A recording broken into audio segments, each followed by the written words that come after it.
হরি নাম শুনে কৃষ্ণ নাম শুনে যদি তোমার নয়ন বাড়ি বরিশন না হয়, জানবে তোমার দেহে অপরাধ আছে। আমার দেহে অপরাধ আছে বিধায় আমি আজকে হরি নামে কৃষ্ণ নামে কাঁদতে পারি না।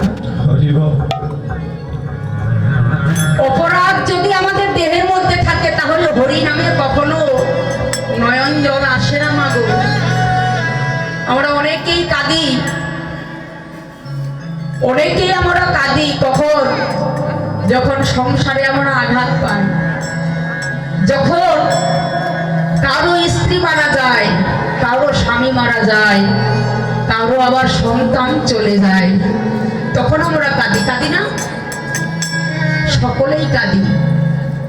কিন্তু এই জায়গায় বৈষ্ণব কবি বললেন, ওগো সেই কান্নায় কখনো তোমার লাভ হবে না।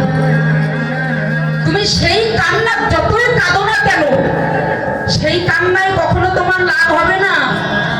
তুমি যাদের জন্য কাঁদতেছো, তোমার যখন দেহ থেকে প্রাণ পাখি চলে যাবে, তারা একদিন কাঁদবে, দুদিন কাঁদবে, 3 দিন কাঁদবে, তারপরে আর তোমায় কেউ মনে রাখবে না। তোমাকে শেষের দিনে তারা টাটা জানিয়ে বিদায় দিবে, তুমি যাও, তুমি যাও, এই সংসারে আর তোমার কোনো প্রয়োজন হবে না। তাহলে আমাদের জীবনটা কেমন হয়েছে জানেন? আমাদের দশাটা কেমন হয়েছে বাবা? আমাদের দশাটা হয়েছে মৌমাছির মতো। দেখবেন মৌমাছিরা রোদ বৃষ্টি বাদল সব কিছু সহ্য করে তারা এ ফুল থেকে ও ফুল থেকে একটু করে মধু সংগ্রহ করে না?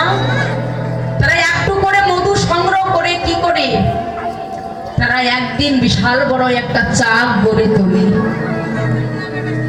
বাবা বলুন তো, সেই যে মধুর চাকটা গড়ে তুললো, মৌমাছির ভাগ্যে কি সেই মধুটা ভক্ষণ করা হয়?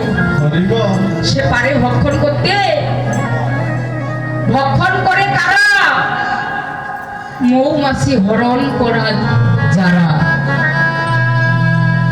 তারা কি করে? তারা মৌমাছিটাকে আগুন দিয়ে পুড়িয়ে ছাই করে তারা চাকটা কেটে নিয়ে সেই চাকটা তারা নিংড়ে নিংড়ে চিপে নিজেই তারা ভক্ষণ করে।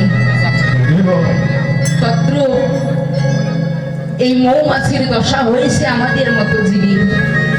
আমরা সংসারে কতই না কষ্ট করি, স্ত্রী পুত্র কন্যার জন্য, মাতা পিতার জন্য আমরা কতই না কষ্ট করি।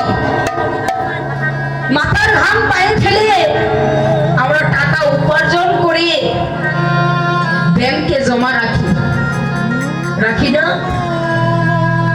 কিন্তু বাবা, আমরা যে লাখ লাখ টাকা ব্যাংকে জমা রাখি,